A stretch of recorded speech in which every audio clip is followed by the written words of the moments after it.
नमस्कार प्रेक्षकांनो, लग्नानंतर होईलच प्रेम मालिकेच्या पुढील भागामध्ये जबरदस्त ट्विस्ट आपल्याला पाहायला मिळणार आहे।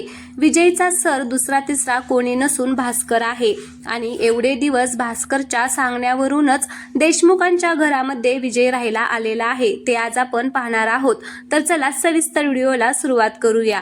विजय हा भास्करचा माणूस आहे आणि भास्करने त्याला सांगितलेलं आहे की त्या देशमुखांना बर्बाद करून टाकायचं, त्यांची सगळी प्रॉपर्टी हडप करून टाकायची आणि मग माझ्या आत्म्याला शांती लागणार आहे, असं विजयला भास्करने सांगितलेलं असतं। तर विजयला भास्करने भेटायला बोलवलेलं असतं। त्यावेळेस विजय भास्करला भेटायला जातो आणि मग भास्कर म्हणत असतो की कशी परिस्थिती आहे तिकडे, तू जे मला फोनवरती सांगितलेलं आहे ते ऐकून मला आता धक्काच बसलेला आहे। तू त्या रम्याशी खरंच लग्न केलं? तुला कळतंय का तू का त्या रम्याशी लग्न केलं? त्यावेळेस विजय म्हणतो की सरजी, अहो माझ्याकडे दुसरा पर्यायच नव्हता, मला हे लग्न करावंच लागणार होतं। खरं तर त्या घरामध्ये शिरण्यासाठी मी रम्याशी खोट्या लग्नाचा डाव रचला होता, पण तो डाव माझ्यावरतीच उलटला आहे। रम्याबरोबर माझं खरंच लग्न लावलं गेलेलं आहे, पण हे सगळं त्या काव्य आणि पार्थने मिळून केलेलं आहे, त्यांना तर ना मी सोडणारच नाही। त्यावेळेस भास्कर म्हणत असतो की तू आधी शांत हो, मी तुला सांगितलं होतं की असं कोणतंही पाऊल उचलू नको ज्यामुळे आपण गोत्यात येईल, पण तू माझं ऐकलं नाही। पण एक लक्षात ठेव, मी तुला खूप सारे पैसे दिलेले आहेत, त्यामुळे तू त्या रम्याच्या प्रेमात पडायचं नाही, आपलं जे ध्येय आहे तेच पूर्ण करायचं। मी तुला सांगितलेलं आहे की त्या देशमुखांना बर्बाद करायचं, तर तेच तू काम कर। त्यावेळेस विजय म्हणतो की सरजी, तुम्ही काळजीच करू नका, अहो त्या रम्याच्या प्रेमामध्ये कोण पडणार आहे? ती रम्या किती चालाक आहे ना ते मला माहिती आहे। तुम्हाला खरं सांगू का, ती रम्या ना त्या पार्थच्या प्रेमामध्ये पूर्णपणे वेडी झालेली आहे। तिचं त्या पार्थवरती खूप प्रेम आहे, तिचं माझ्यावरती अजिबात प्रेम नाहीये, ती मला घोळात घेत आहे। तिला असं वाटत आहे की याचा वापर करून आपण पार्थच्या जवळ जाऊ शकतो, या घरातील लोकांना आपण बर्बाद करू शकतो, पण तिला माहिती नाही मी विजय आहे। त्यावेळेस भास्कर म्हणतो की हा तू बरोबर बोलतोय, पण जास्त स्मार्ट होऊ नको, तुला मी सांगितलेलं आहे तेवढंच कर। त्या विक्रमची सगळी बर्बादी झालेली मला बघायची आहे, त्या विक्रमची कंपनी पूर्णपणे बंद पडली तरच मला बरं वाटेल आणि त्यामुळे मी तुला वाटेल तेवढे पैसे द्यायला तयार आहे, तू फक्त माझं काम व्यवस्थित कर।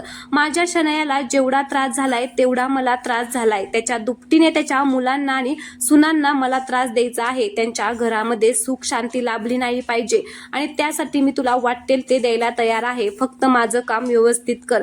त्यावेळेस विजय म्हणतो की सरजी, तुम्ही अजिबात काळजी करू नका, मी त्यांना उद्ध्वस्त केल्याशिवाय राहणार नाही। आता त्याची सुरुवात मी केलेलीच आहे, रम्याला मी माझ्या प्लॅन मध्ये अडकवतोय, ती सुद्धा माझ्यावरती विश्वास ठेवायला लागलेली आहे की मी तिच्यासाठी त्या देशमुखांना त्रास देत आहे, पण हे सगळं मी तिच्यावरती ढकलणार आहे आणि अलगदपणे त्यांना न कळता ती सगळी प्रॉपर्टी माझ्या नावावरती करणार आहे। पण मला आत्ता नवीनच एक कळलेलं आहे, म्हणजे लग्नाच्या आधी। त्यावेळेस तो म्हणतो की काय कळलंय? तर तो म्हणतो की त्यातला निम्मा हिस्सा वसुआत्याच्या पण नावावरती आहे, त्यामुळे ते तर सगळं आपल्याकडे घ्यायला खूप सोपं आहे, कारण रम्याला गोल गोल घोळात घेतलं की मग रम्या सुद्धा काहीच करू शकणार नाही। आणि तुम्हाला सांगू का सरजी, या वसुआत्यांना पूर्णपणे फिदा आहेत माझ्यावर, मी ना तिला एवढं म्हणजे मी तिला एवढा आवडलोय की काय सांगू तुम्हाला, ती अशी पटकन मला सही द्यायला तयार होईल। त्यावेळेस भास्कर म्हणत असतो की हो, पण जरा सावध राहा, त्या जास्त तू आता खुश होऊ नको, ती दिसतात तेवढी साधी माणसं नाहीयेत आणि ती बाई सुद्धा साधी नाहीये, खूपच पोहोचलेली आहे, त्याच्यामुळे तिच्यापासून जरा सावध राहा। आणि हा सगळ्यात महत्त्वाचं म्हणजे काव्य आणि पार्थ पासून पण सावध राहा, ते दोघं सुद्धा तुला ओळखूनच असतील, कारण त्यांना माहिती आहे रम्या चुकीची आहे, मग रम्या बरोबर असणारा माणूस सुद्धा चुकीचाच असू शकतो, त्यामुळे त्या दोघांपासून सावध राहा। त्यावेळेस विजय म्हणतो की हो सरजी, फक्त मला एक अडचण वाटते, ती म्हणजे त्या विक्रमची, कारण त्या विक्रमला डाऊट आलाय माझ्यावरती की मी चुकीचा आहे, मी हे सगळं कंपनी बुडवण्यासाठी करतोय, असं थोडंसं त्याला डाऊट आलाय, अशी माझी शक्यता आहे, त्याच्यामुळे मला थोडंसं त्याच्यापासून सावध राहावं लागणार आहे। तर भास्कर म्हणत असतो की हा त्याच्यापासून पण सावध राहा, त्याला ना असं अलगदपणे बाजूला करून टाकायचं आहे, त्याने माझ्या मुलीला नाकारून त्या धनंजयच्या दोन्ही मुलींची लग्न लावली त्याच्या मुलाबरोबर, त्याने खूप चुकीचं केलेलं आहे आणि त्याच्या मुलाने सुद्धा मला मारलेला आहे। या सगळ्याचा बदला मी घेऊ शकलो नाही, पण मी आता ह्या घराचा असा बदला घेणार आहे ना की ती पुन्हा कधी आयुष्यात उभाच राहू शकली नाहीत पाहिजे। तुला वाटेल तेवढे पैसे देतो, पण हे सगळं काम व्यवस्थित व्यवस्थित झालं पाहिजे. खरं तर प्रेक्षकांनो, भास्करने विजयला खूप सारे पैसे दिलेले असतात हे सगळं काम करण्यासाठी आणि पैशामुळे विजय तयार झालेला आहे. कारण आपल्याला कळलेलंच आहे की विजय कोणत्याही कंपनीत कामाला नाहीये आणि त्याची कोणतीच प्रॉपर्टी नाहीये. तो एकदम गरीब मुलगा आहे, पण तो हे सगळं पैशासाठी करत आहे.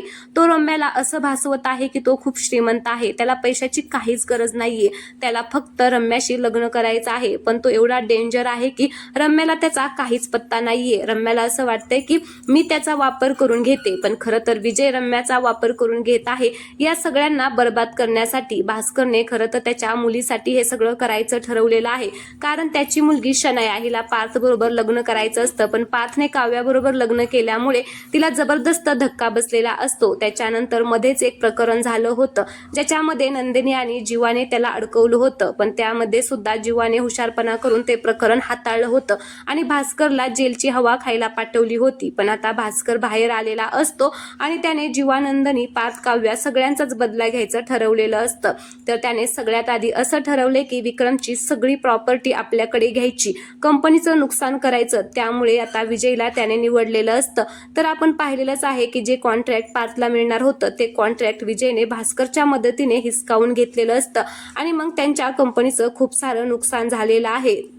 तर हा विजय खूपच डेंजर आहे आणि तो भास्करसाठी काम करणार आहे हे आपल्याला लवकरच आता येणाऱ्या काही एपिसोडमध्ये पाहायला मिळणार आहे. तर आजचा हा एपिसोड तुम्हाला आवडला असेल तर प्लीज चॅनलला सबस्क्राईब करा आणि व्हिडिओला लाईक करायला अजिबात विसरू नका. धन्यवाद.